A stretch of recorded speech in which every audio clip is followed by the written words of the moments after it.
मित्रों, target winner classes में आपका स्वागत है। बेटा, हमारे स्टूडेंट्स की बार बार डिमांड आ रही है कि फिजिक्स के सेकंड पार्ट में कुछ इम्पोर्टेंट टॉपिक जो हैं वो परेशान कर रहे हैं, उनको दोबारा क्लियर कर दिया जाए।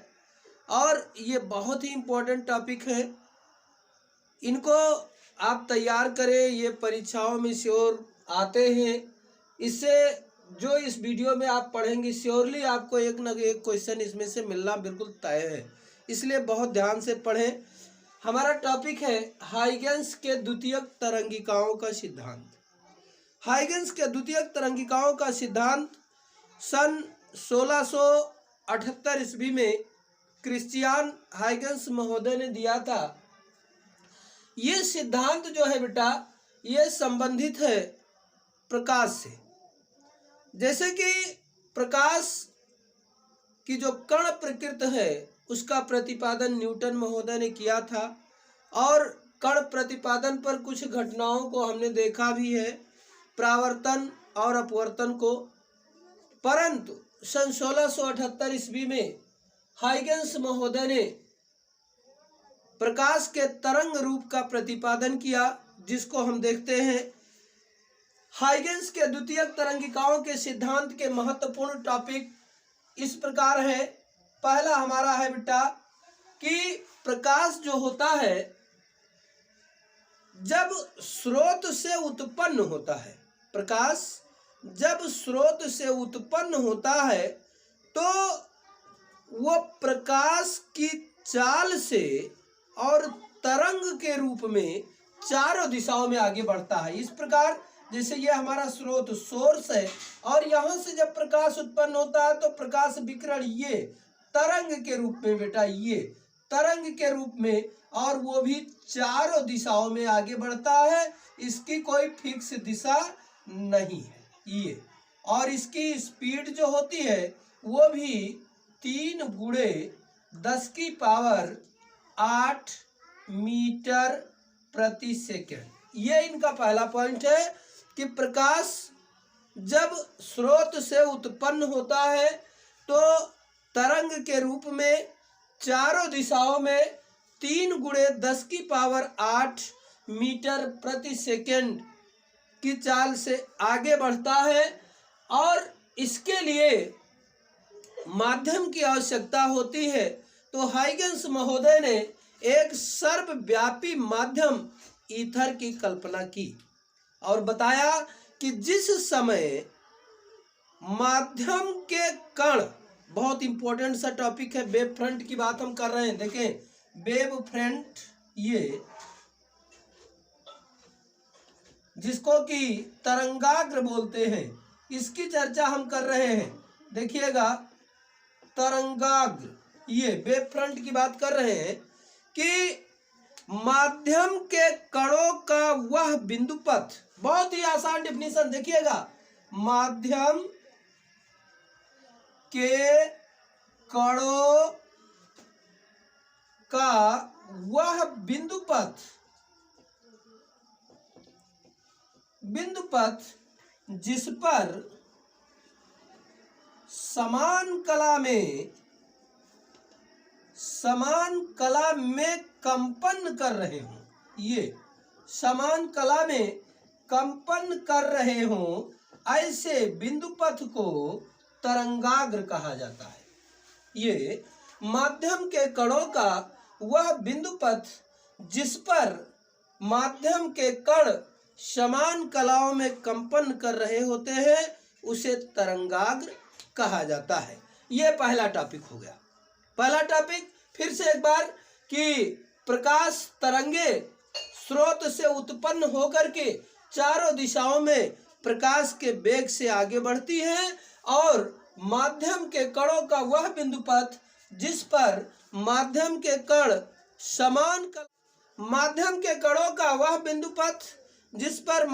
कण समान कलाओं में कंपन कर रहे हो, तरंगाग्र कहलाता है। थोड़ा सा हम और यहाँ समय लेंगे कि बेटा तरंगाग्र 2 प्रकार का होता है, गोलीय तरंगाग्र और समतल तरंगाग्र। गोलीय तरंगाग्र आप एक बार देखें, जैसे जब एक बिंदुवत स्रोत से प्रकाश किरणें उत्पन्न होती हैं, ये चारों दिशाओं में आगे बढ़ती हैं, तो इनका जो बिंदु पथ होता है ये गोलीय तरंगाग्र होता है। ये गोलीय तरंगाग्र। ये और आपको थोड़ा इसी में हम बता दें कि यही स्रोत अगर बहुत अधिक दूरी पर है, स्रोत की दूरी अगर बहुत अधिक है, तो ये तरंगाग्र गोलीय ना होकर के समतल दिखाई देता है, समतल तरंगाग्र होता है। इसलिए तरंगाग्र दो प्रकार के होते हैं, गोलीय तरंगाग्र और समतल तरंगाग्र। ये भी बहुत ही इंपॉर्टेंट टॉपिक है, आप तैयार रखिएगा। 1 नंबर में पूछ लिया जाता है कि तरंगाग्र क्या होता है, तो माध्यम के कणों का वह बिंदु पथ जिस पर माध्यम के कण समान कलाओं में कंपन कर रहे हो, उसे हम तरंगाग्र कहते हैं। दूसरे पॉइंट को लेते हैं, हम आगे बढ़ते हैं। दूसरा टॉपिक क्या है इसमें? दूसरा टॉपिक देखिए बेटा कि जो हमारा तरंगाग्र होता है, अभी हमने जो तरंगाग्र की चर्चा की, तरंगाग्र जो होता है यह समान कला में कंपन करने वाले कण जो होते हैं वो नए स्रोत का काम करते हैं।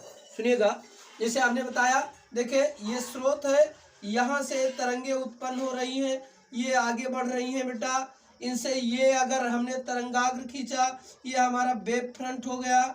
ये अब यहाँ जो कण ये कंपन कर रहे हैं, ये कण जो होते हैं नए स्रोत का काम करने लगते हैं, ये कण नए स्रोत का काम करने लगते हैं। और इन कणों से जो है बेटा ये द्वितीयक तरंगिकाएं उत्पन्न होती हैं। ये द्वितीयक तरंगिकाएं उत्पन्न होकर के और उसी वेग से, अर्थात प्रकाश के वेग से ही ये चारों दिशाओं में आगे बढ़ने लगती है। इन तरंगिकाओं को हम सेकेंडरी वेवलेट्स, ये सेकेंडरी वेवलेट्स अर्थात द्वितीयक तरंगिकाएं कहते हैं। ये हमारा दूसरा पॉइंट है कि माध्यम के कणों का ऐसा बिंदु पथ जो समान कला में हो, उसमें जितने भी कण कंपन कर रहे हैं वो नए स्रोत का काम करते हैं और उनसे पुनः ये द्वितीयक तरंगिकाएं उत्पन्न होकर के और उसी चाल से आगे बढ़ती हैं। ऐसे इन तरंगिकाओं को हम सेकेंडरी वेवलेट्स या द्वितीयक तरंगिकाएं कहते हैं। और तीसरा पॉइंट हमारा ये है कि बेटा अगर समान कला में कंपन करने वाले कणों का एक आवरण पृष्ठ खींचा जाए, ये अन्वालोप खींचा जाए, तो ये इन कणों की नई स्थिति को प्रदर्शित करता है। अगर समान कला में कंपन करने वाले कणों का अन्वालोप खींचा जाए, स्पर्श पृष्ठ खींचा जाए, तो यह इनके नए स्थिति को प्रदर्शित करता है। ये हाइगेंस की द्वितीयक तरंगिकाओं का सिद्धांत 3 पॉइंटों में है। अब देखते हैं बेटा हाइगेंस के द्वितीयक तरंगिकाओं के सिद्धांत के आधार पर परावर्तन नियम की व्याख्या, जो वेरी इंपॉर्टेंट टॉपिक है, इसको हम समझते हैं। देखिए बेटा ये यक्स और यक्स डैश ये कोई परावर्तक पृष्ठ है, यक्स और यक्स डैश कोई परावर्तक पृष्ठ है जिस पर कोई समतल तरंगाग्र, ये कोई समतल तरंगाग्र AB, ये देखिएगा कोई समतल तरंगाग्र AB जो है आपतित हो रहा है और इस तल से ये यक्स और यक्स डैश से जब पड़ता है तो इससे टकरा करके ये गुजर जाता है, परावर्तित हो जाता है। अब इसमें हम थोड़ा सा देखें बेटा, ध्यान दीजिएगा, हमने यहाँ A डैश से ये एक अभिलंब खींचा, ये, और यहां से हमने B डैश से एक अभिलंब खींच दिया, ये। तो अब इसमें देखें बेटा कि B और B डैश आखिर क्या है। बी डैश जो है ये पथांतर है। क्या है? पथांतर, पथों का अंतर। कैसे अंतर? ये ए तरंगाग्र सबसे पहले पृष्ठ पर गिरी और बी बाद में गिरी, तो दोनों के बीच का अंतर क्या है? इतने तो है डिस्टेंस। तो ये हमारा हो जाएगा बेटा बी इंटू टी, यानी दूरी बराबर चाल गुणे समय। बेटा माध्यम बदला नहीं है, इसलिए दूसरे माध्यम में अगर हम जाए, इसको ले ले,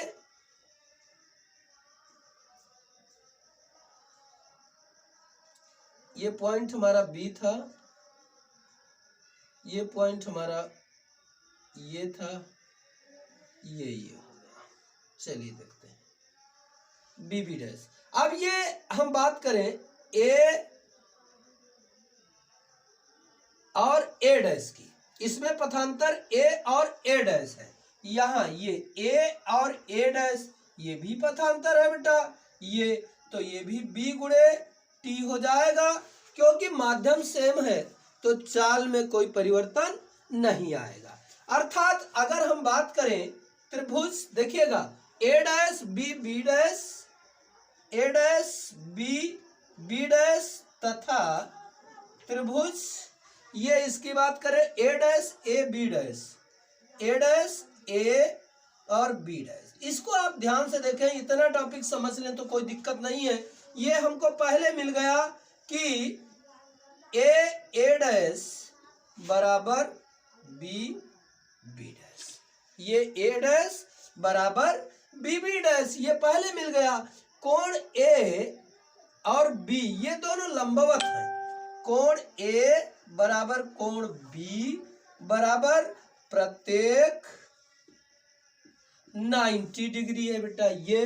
और ए बी डैश दोनों में कॉमन है, देखें ये डैश और बी डैश ये दोनों में उभयनिष्ठ है, ये उभयनिष्ठ भुजा है।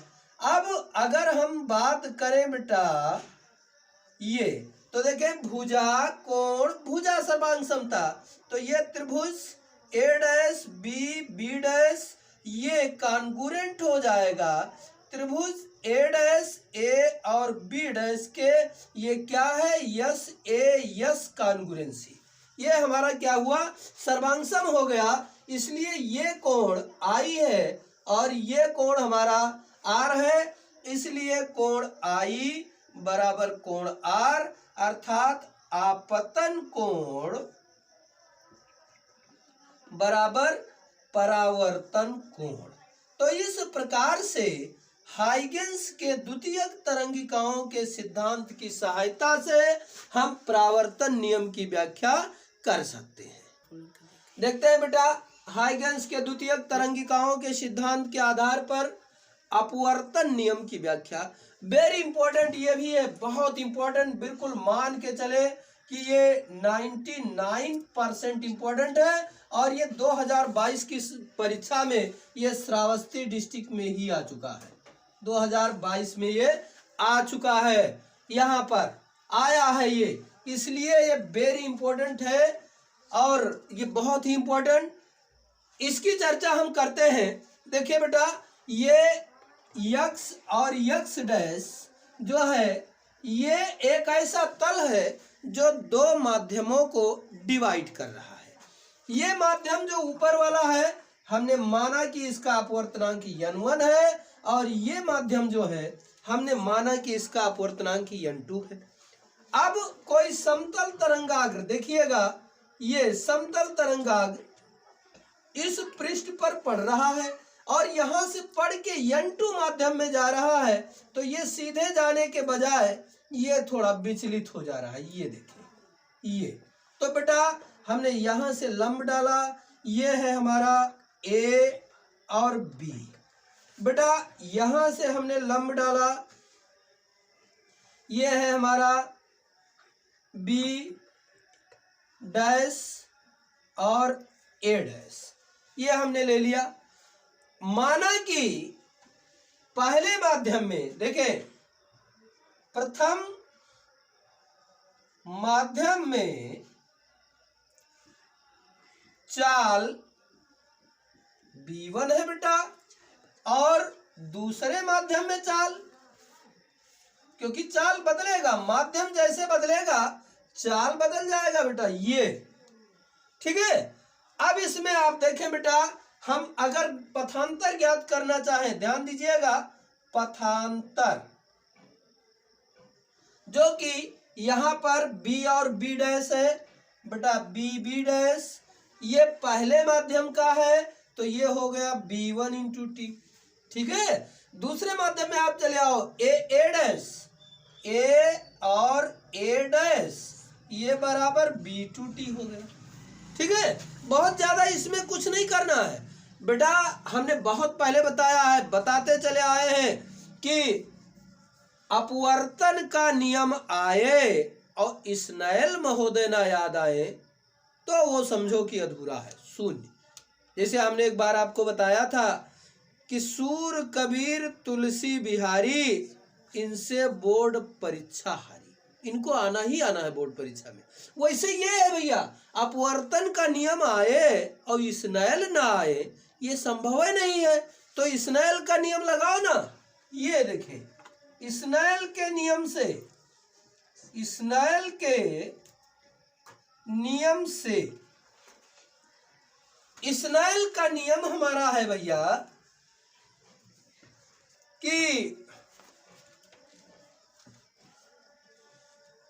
साइन आई बटे साइन आर बराबर नियतांक होता है।